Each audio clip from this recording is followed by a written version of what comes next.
Oke, halo Bapak Ibu, halo teman-teman semua, selamat malam. Balik lagi ya di Dengobis ya malam hari ini. Saya akan ditemani oleh Pak Roni Rahardian ya. Beliau adalah expertise yang bergerak di bidang industri kreatif teman-teman ya. Jadi nanti teman-teman kalau pengen tanya bisa langsung ketik di kolom komentar ya.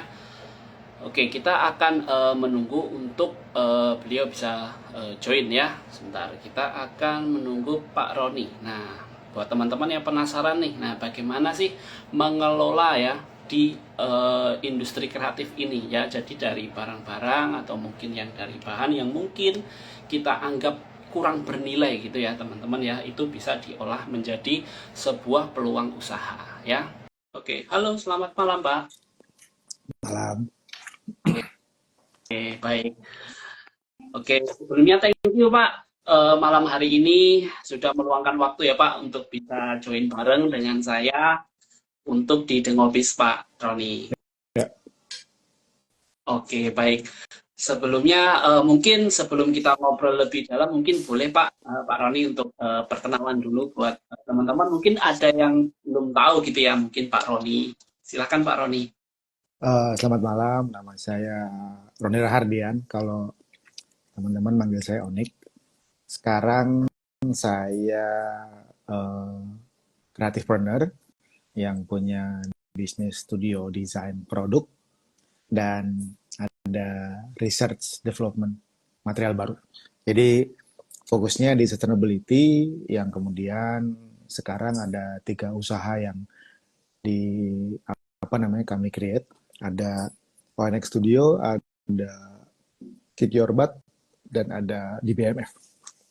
Itu aja sih Oh, seharian saya. oke, siap. Terima kasih Pak Roni. Nah Pak Roni, saya ini lihat-lihat ya tadi ya sempat stalking-stalking nih dari profilnya Pak Roni sendiri. Pak Roni ini ternyata juga punya lini usaha aja di dunia F&B juga ya Pak ya, benar ya Pak ya? Ya, F&B kecil-kecilan mas, ada ruang seketika. Jadi Pak Roni selain industri kreatif juga bergerak juga di bidang F&B, benar ya Pak Roni ya?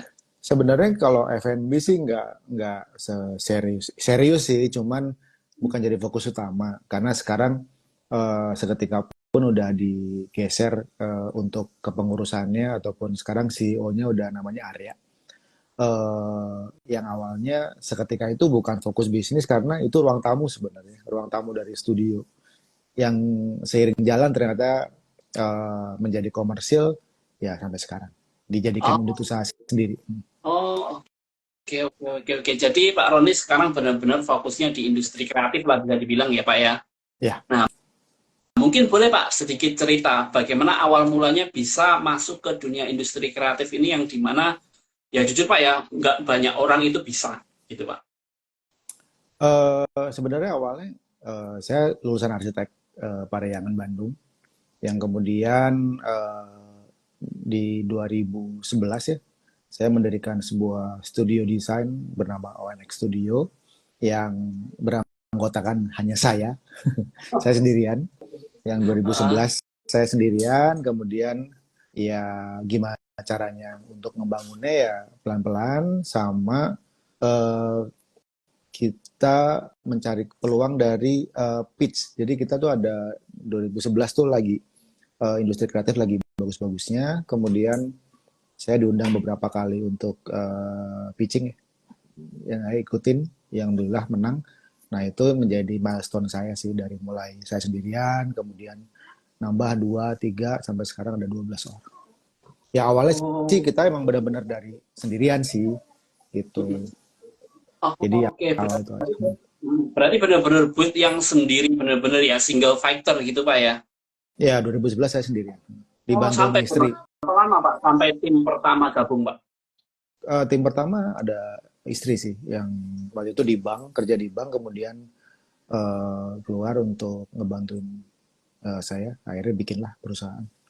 Gitu, sesimpel itu sebenarnya. Oh, oke. Jadi awalnya itu lebih ke desain terlebih dahulu ya Pak ya, desain dan art gitu ya Pak ya. Ya, kreatif sih. Kita base-nya sebenarnya kreatif yang kadang lewat grafis, kadang lewat produk, kadang lewat fotografi, eh, kadang lewat beberapa hal yang instalatif gitu. Jadi ya dulu sih masih saya ambil semua lah gitu. Hmm, oke, oke, oke, oke, oke. Dan kemudian sampai pindah sekarang nih. Nah, yang sekarang ini kan saya lihat di Instagram juga apa dari mohon maaf putung rokok menjadi peluang bisnis. Nah, kok bisa Pak kepikiran di situ?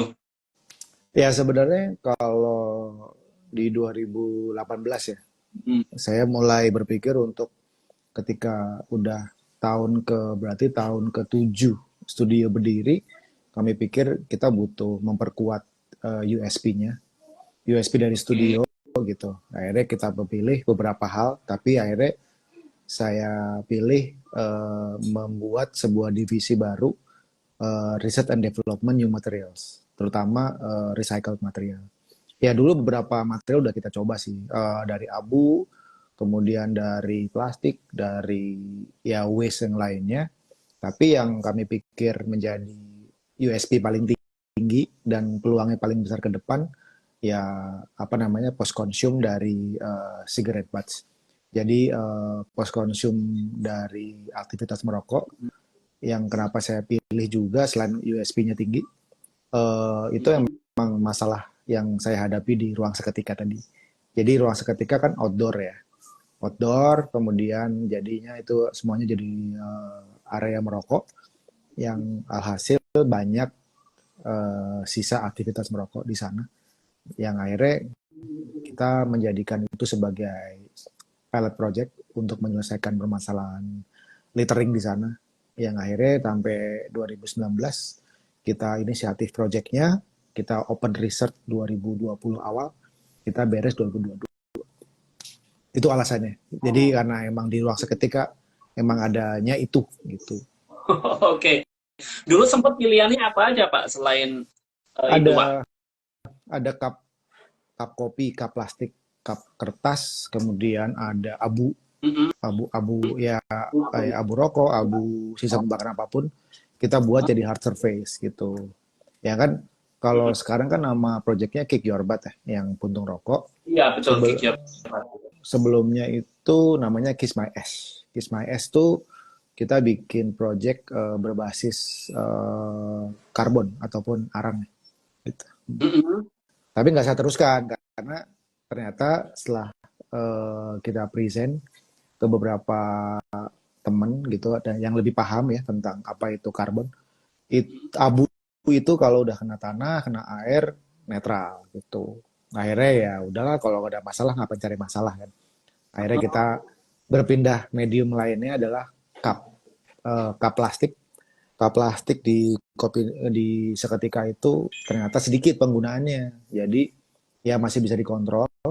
Yang Mm-mm. kemudian kita ganti menjadi gelas karena sedikit apa volumenya. Yang Mm. tapi yang bertambah adalah puntung rokok. Yang akhirnya kita memutuskan dari semua material yang kita coba, yang kita lanjutkan puntung rokok aja. Oh, oke, oke, oke. Nah, saya penasaran, Pak.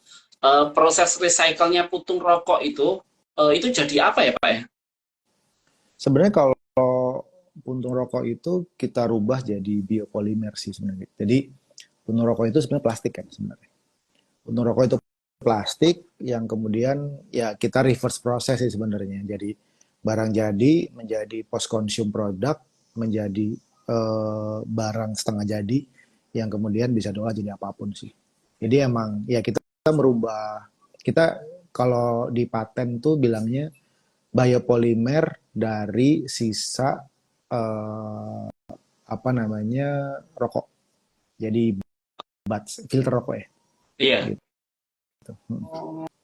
Oh, oke, oke, oke. Dan proses R&D-nya sendiri juga cukup lama ya, Pak ya, dari tahun 2018 ya? 2018 itu sebenarnya lebih ke ideation gitu. Kita masih nganggapnya itu sebagai kayak inisiatif project atau movement gitu. Oh, Yang kemudian kita start ketok palu. Saya kayak oke deh, kayaknya kita akan research start di 2020. Kita baru beres 2022. 2 tahun. oke. Nah, pas 2020 kan tuh awal-awalnya pandemi malah, Pak. Itu Ya nggak kan kita nggak tahu akan pandemi. itu nggak ngefek, Pak ya? Iya ngefek mas. ngefek nih. Jadi waktu itu tuh kan kita nggak tahu mau pandemi ya. Jadi kayak ketika kita start kan itu masih gosip aja kan akan ada pandemi ya, ataupun COVID dan lain-lain. Jadi ya Iya, udahlah kita benar. sikat, kita kita jalanin.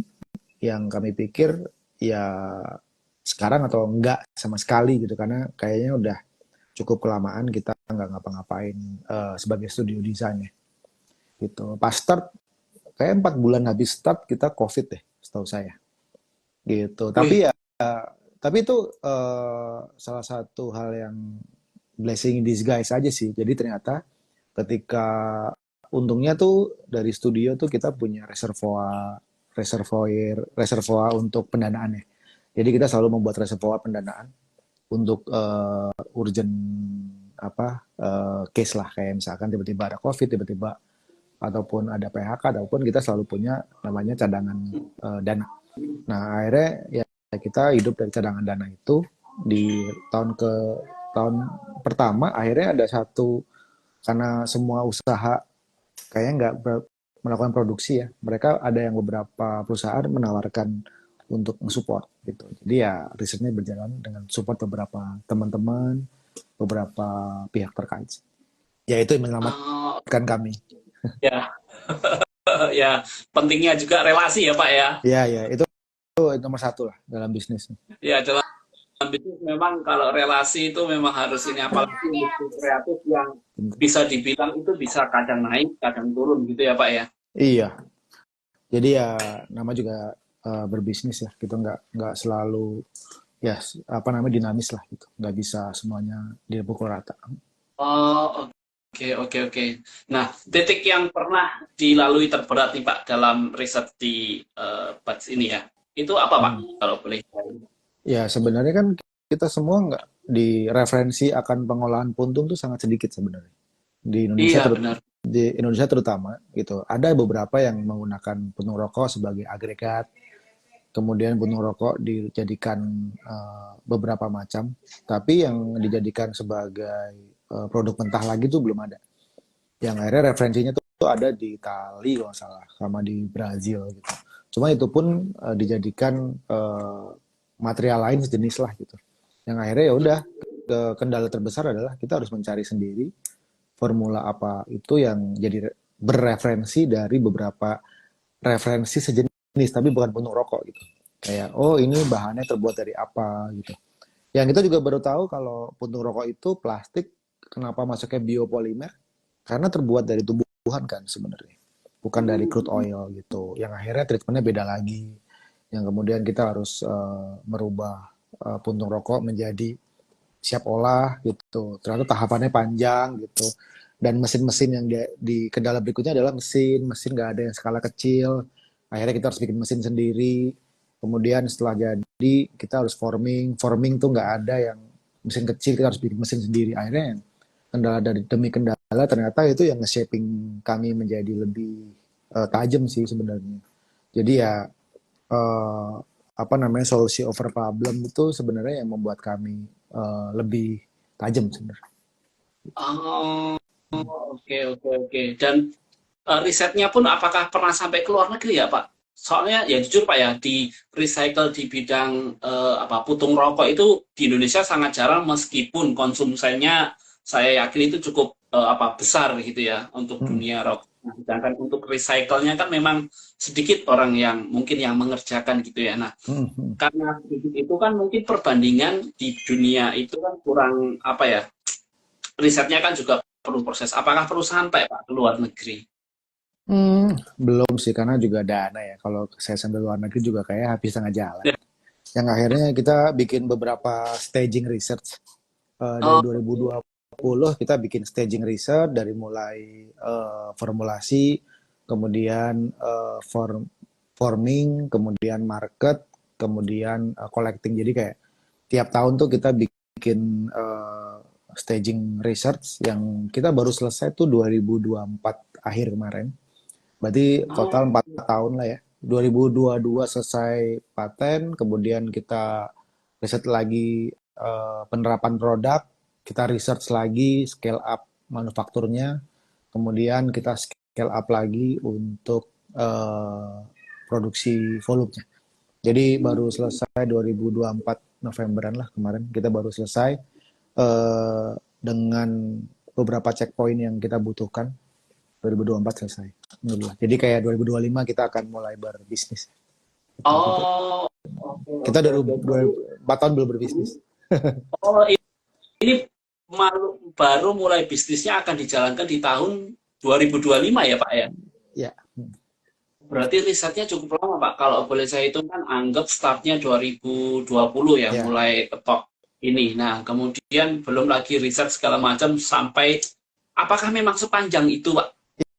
Ya pengennya sih 2 bulan selesai Mas. Cuma kan Oh, ternyata kenyataannya itu nggak sesimpel itu gitu. Karena material sendiri juga unik. Kemudian beberapa handicapnya juga cukup dalam. Yang mhm. akhirnya kita harus pecahkan satu-satu. Yang alhamdulillah sih udah beres sih 2024. Jadi ya udah sekarang tinggal permasalahan. Mungkin riset lanjutannya adalah worth kah kalau dibuat bisnis gitu. Jadi Oh, ya masih research sih, cuman ya kalau bisa menghasilkan lah saat ini. ya, karena ya jujur ya Pak ya, memang untuk apa ya waste atau sisa-sisa puntung rokok itu memang kalau boleh dibilang tuh di Indonesia pasti sangat banyak ya, Ya, karena kita tahu sendiri pabrik rokok terbesar pun mungkin ada di Indonesia gitu ya, dimana pasti limbahnya pun juga pasti banyak dan itu belum dikelola dengan baik. Tapi kalau misalnya itu bisa dikelola dengan baik dan jadi satu produk, saya yakin akan jadi top apa ya, bisa top brand atau top produk lah Pak. iya, ya mungkin ya. Ya. Saya belum tahu karena eh, kan sekarang juga eh, rokok juga bergeser kan sebenarnya dari sekarang kan ada yang liquid, ada yang vape, elektrik lah, elektrik Yang sigaret, elektrik yang sigaret. kemudian ada ya rokok bakar gitu. Jadi kita sebutnya rokok bakar, rokok bara dan rokok elektrik lah gitu. Tapi Oh, kan oke. dua-duanya sama-sama ada post konsumnya gitu. Misalkan kalau misalkan elektrik gitu ya, vape gitu. Kan tetap Mhm. aja mereka ada yang disposable kan, yang ujung-ujungnya dibuang ataupun tutup liquidnya atau botol liquidnya. Itu pun kita coba handle sih sebenarnya. Kemudian Ah, kalau elektrik sigaret kan juga tetap ada apa limbahnya kan. Tapi enaknya itu nggak ada abunya. Jadi kayak memudahkan kami sih gitu. Jadi ya kalau kendala tetap ada, cuman ya itu lebih memudahkan kami lah karena nggak ada beberapa elemen yang harus beberapa proses harus kita hilangkan bisa. oh, oke, oke, oke. Nah, kalau dari Pak Roni sendiri melihat kira-kira marketnya di Indonesia untuk recycle ini masih potensikah atau perlu bahkan oh mungkin diekspor malah lebih apa ya, lebih berpeluang? Sebenarnya ekspor sih karena apresiasi akan recycled material itu emang terutama di Indonesia itu baru muncul lah. Di Indonesia itu 2004-2005 ketika isu plastik itu menjadi satu concern ya beberapa pihak.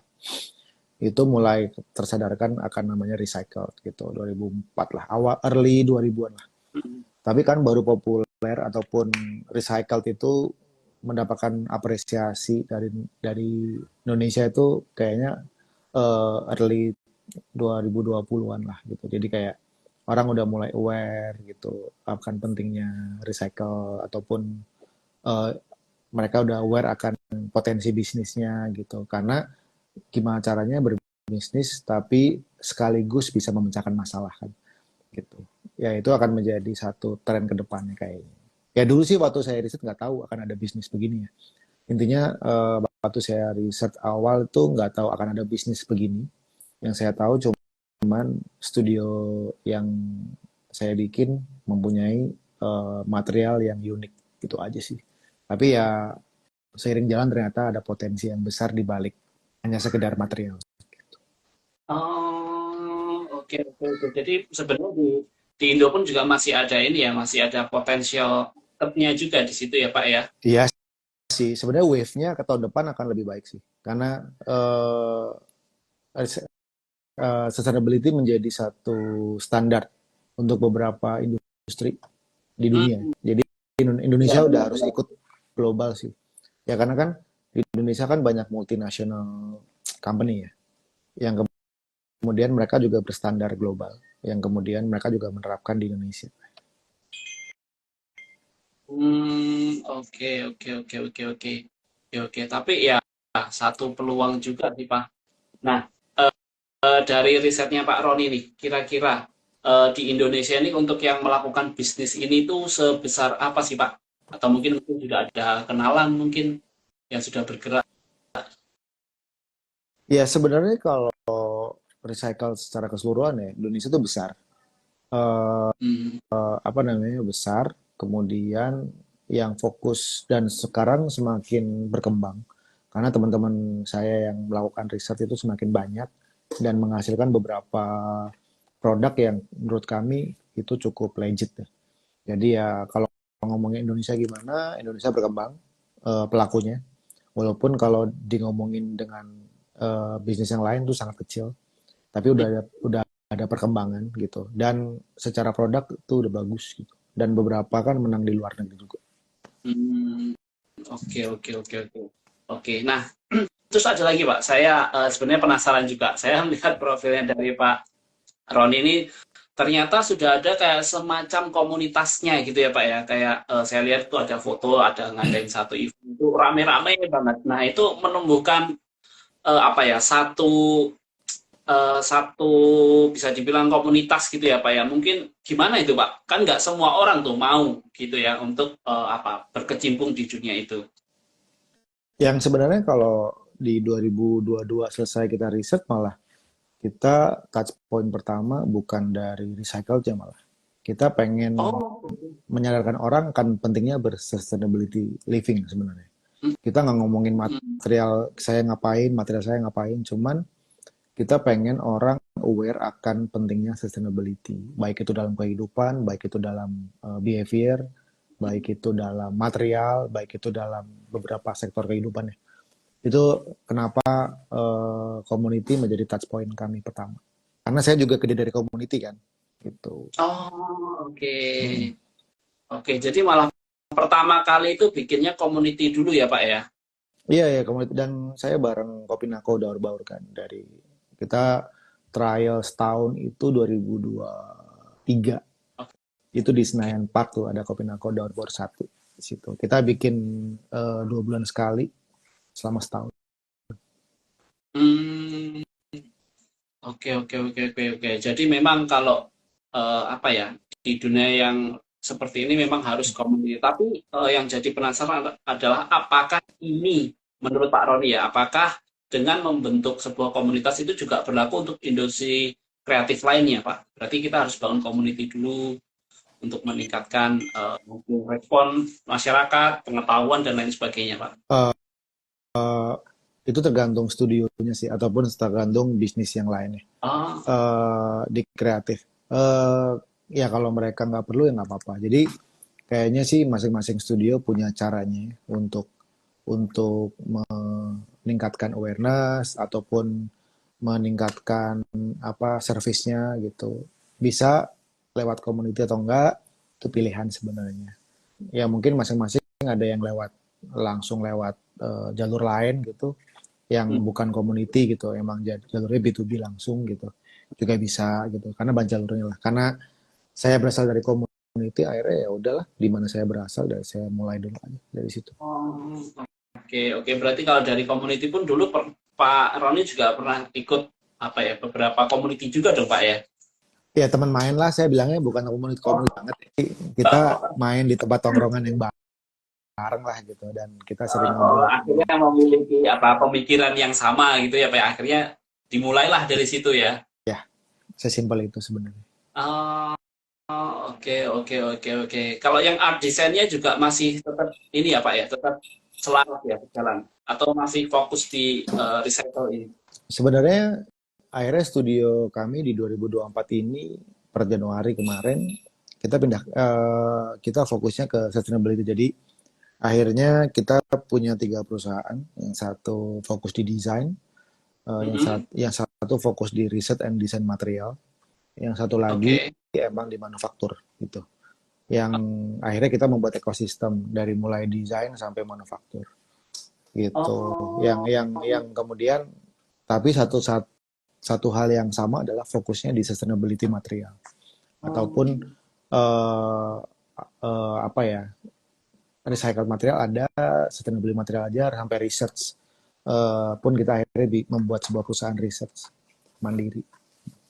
oh, Hmm. oke, oke, oke. Nah, yang saya apa ya tertarik itu ketika melihat satu postingan yang di art Pak, yang di Onyx ya.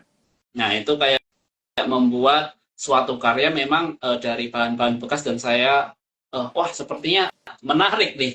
Apalagi kalau apa barang-barang yang recycle itu dibuat jadi sebuah ya bisa dibilang ya semacam kayak karya seni lah tapi yang bernilai gitu Pak. Nah itu apa ya trigger apa yang membuat bisa kok mau mengerjakan itu gitu Pak. Ya sebenarnya recycled itu nggak melulu harus ngomongin sampah sih gitu. Recycled Oh, bisa kita ngomongin, karena saya kan bikin karya juga gitu. Nggak hmm, semua, jadi saya nge-recycle karya saya gitu, yang ketika saya produksi karya pasti akan ada sisa produksi gitu. Yang itu hmm, sebenarnya bukan sampah. Kita emang ya misalkan negatifnya dari sebuah karya gitu, ada potongan negatif gitu, hmm, sisaan gitu. Ya hmm, kita bikin lagi yang kita akan digunakan di karya berikutnya. Itu kan salah satu bentuk sustainability yang coba saya terapkan. Jadi saya nggak melulu ngomongin sampah, tapi ngomongin kayak gimana saya membuat karya yang ketika ada sisa produksiannya bisa saya gunakan untuk karya berikutnya. Jadi hmm. ya itu yang pertama sih. Yang kedua sih ya kita bikin karya kolaborasi. Waktu itu pertama kali menerapkan Selaflex ataupun Kiki Orbat kolaborasi sama Oldie, Oldie, Oldie bikin karya gitu. Oke, oke. Dan saya lihat juga ada pernah dapat penghargaan ya Pak di tahun 2023. Iya, Nah, 2003 kita nah, boleh dapat. dong Pak, Ya, pengalamannya gimana ya Pak? jadi 2022 kita selesai research, materialnya final. Di 2023 awal tuh ada ya saya udah tahu lama tentang Good Design Award kan sebenarnya. Oh, Waktu saya ke Jepang liburan tuh mm-mm. saya ngikutin tuh setiap ada Good Design Award saya ke Jepang untuk melihat siapa sih yang menang, kayak apa sih jadi referensi kan. Yang 2015 terakhir sebelum pandemi saya 2015 ke Jepang. Mm-mm. eh Ya membuat saya pengen sih kayak seru nih kalau bisa sampai ke meja ini gitu. Kemudian saya coba submit di 2023 awal Good Design Indonesia, GDI. Oh, oke. Ya kemudian ya kami pikir kan itu ajang desain, tapi akhirnya ternyata ada satu satu satu kategori kita ngomongin tentang research and development new material. Akhirnya saya masukkan ke situ. Ya alhamdulillah kita dapat best design waktu itu. Yang membawa kami ke Jepang. Oh, Hmm. oke. Jadi menjadi satu perwakilan dari Iya, Indonesia, bisa dikatakan seperti itu. kita best design itu ada dari teman-teman tuh ada 11 masalah. 11 apa namanya? 11 best design Hmm, itu yang sorry, best ya best design itu berangkat semua, ditambah hmm. good design itu ada sekitar 10. Jadi total ada 21 berangkat ke Jepang. Yang kemudian yang menang itu sekitar berapa ya?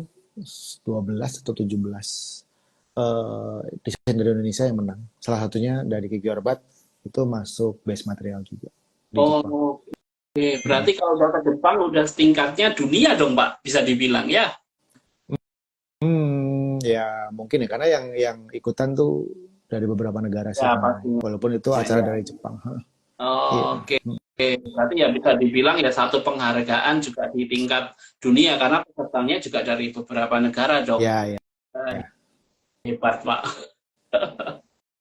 Riset mulai tahun 2018 yang kick off ketok palu di tahun 2020 dan achievement di tahun 2023. Wah, itu perjalanan yang menurut saya sih luar biasa, Pak.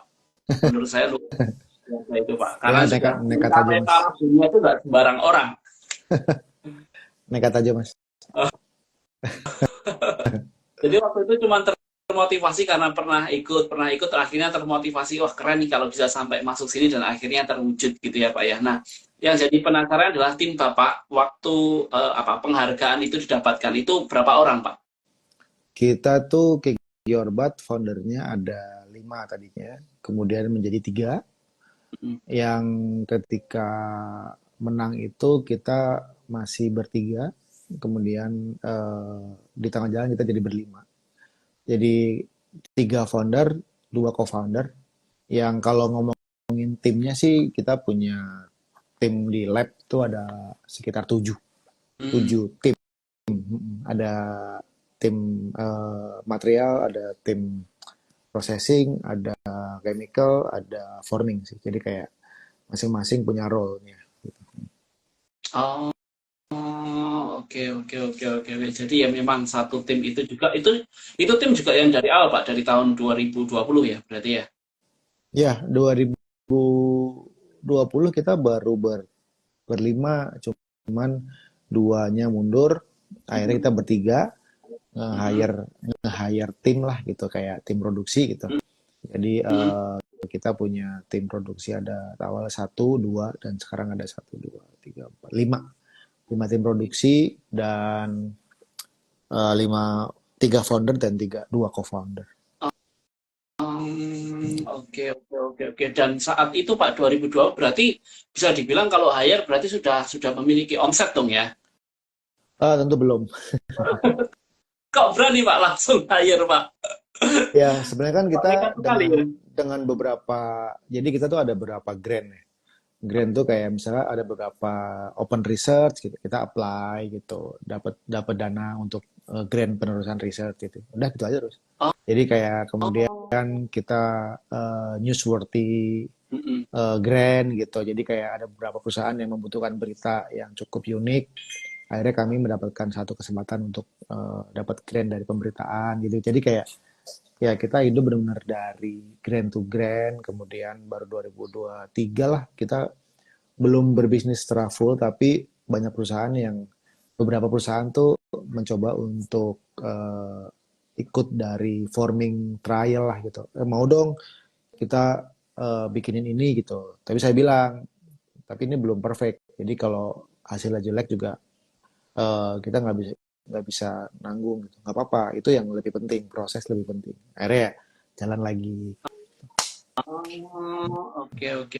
Nah, dari 2020 sampai dengan 2023 itu continue terus atau ada masa jedanya, Nggak Pak? ada.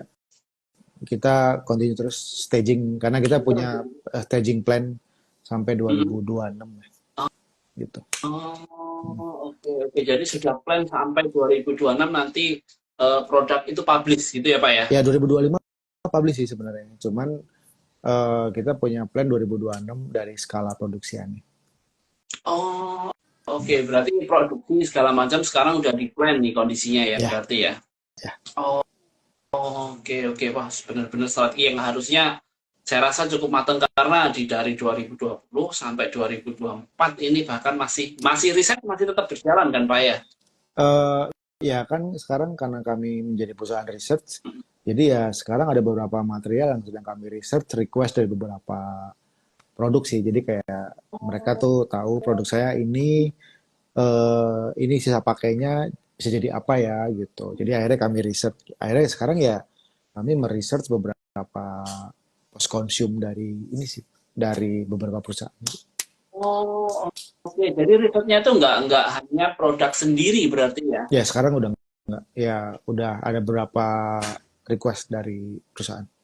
Oh, oke oke oke oke oke. Wah, berarti ya jadi satu perusahaan riset yang benar-benar independen. Berarti riset sendiri. Oh, tadi ya, maksudnya tiga badan itu adalah art desainnya, risetnya sendiri, produksinya juga sendiri. Saya kira itu Ya, kayak satu kesatuan gitu loh, Pak. iya, Saling ngakun satu sama lain. ya, ya Oh, emang jadi sebenarnya ekosistemnya saya buat begitu sih. Jadi kayak hmm. ketika habis research selesai, pasti saya akan selalu lempar ke studio design untuk didesain dengan karakter material tertentu dari produk itu, gitu. Yang kemudian akan dimanufaktur di pabrik saya. Jadi kayak ya bikin ekosistem aja, gitu. Oke, oke, oke. Tapi akhirnya malah jalan dan malah apa perusahaan lain tuh malah ikut. Maksudnya itu kayak ikutin ini dong gitu Ya, ya. Oh, oke, oke, oke. Dan itu impact dari apa penghargaan tadi juga berarti termasuk Pak karena risetnya kan jadinya terkenal dong. ya nggak tahu terkenal kalau nggak saya nggak tahu sih. Cuman kayaknya jadi sebuah parameter ataupun trust building ya, dari apapun calon klien ataupun menjadi referensi di luar sana bahwa ya research dari sebuah studio desain yang berkembang menjadi research yang serius dan menjadi bisnis dan kemudian dapat penghargaan mungkin itu jadi kayak paket komplit ketika orang melihat ya jadi referensi aja. Oh, oke, oke, oke. Pernah nangani request dari luar negeri nggak, Pak? Ya karena perusahaan multinasional pasti kita koneksi sama luar sih sebenarnya gitu. Oh, Iya. oke. Jadi kebanyakan juga punya ini dari luar negeri ya? Eh representasi kan Indonesia banyak ya. Jadi kayak karena perusahaan multi jadi kayak ya kita mau nggak mau pasti connect sama luar sih gitu. Oh, Dan luar lebih open sih sebenarnya. Luar negeri lebih open. oke, oke, oke. Wah, berarti luar biasa sekali nih, Pak. Apa ya? Maksudnya kalau dari saya, ya, Pak, dari kacamata saya konsultan, kayak perusahaan Bapak ini punya market value yang bagus. Ya itu doang yang dulu kita punya modalnya sih. Kita karena kapitalnya terbatas, saya pikir menaikkan value lebih murah gitu karena kita bisa dari pelan-pelan gitu. Jadi kapitalnya bisa minimal tapi mengoptimalkan networking, mengoptimalkan community, mengoptimalkan sharing gitu. Kan itu lebih low cost ya. Hmm, Hmm. iya, iya, iya, iya, iya. Ya, low cost. Ininya juga apa ya? Penyebaran atau brandingnya juga berpotensi malah bisa lebih kuat karena komunitasnya udah kebentuk. Ya, kayak begitu. Iya, ya, oke, oke, oke, oke, oke. Mungkin dari teman-teman kalau ini ada yang ditanyakan boleh ya ketikkan di kolom komentar ya. Tadi sekilas kayak ada pertanyaan ya dari arah Beauty ini, Mas kalau transaksi sewa kantor pajak Mau saya malah jawab, bertanya pajak lagi. mau saya Ya, jawab arah, nggak nih? arah Beauty nanti kalau tanya pajak di DM aja ya di akunnya The Consulting ya. Oke, sepertinya belum ada pertanyaan. Oke. Oke, baik kalau gitu Pak Roni, thank you atas waktunya malam hari ini Pak ya. Sama-sama. Yang mau berbagi sharing di The Nobis malam hari ini. Mungkin sebelum ditutup, boleh Pak kasih pesan-pesan mungkin untuk para pengusaha di luar sana yang mungkin hari ini lagi berjuang Pak, silahkan. Ya sebenarnya kalau nama juga pengusaha ya, udah usaha terus aja lah. Kalau nggak kalau berhenti usaha nggak kehilangan usaha jadi nggak jadi pengusaha lagi. Ya nama juga pengusaha gitu. Intinya up and down pasti ada gitu.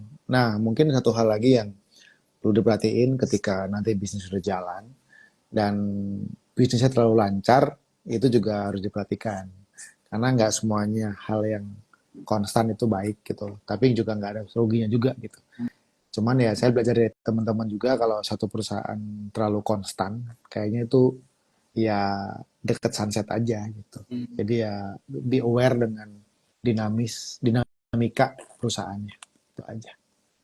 Oke, baik. Baik, terima kasih Pak Roni atas waktunya malam hari ini. Semoga Pak Roni sehat selalu dan selalu dilancarkan terus untuk usahanya ya Pak. Sama-sama. Terima kasih, selamat malam. Bye-bye Pak. Selamat malam.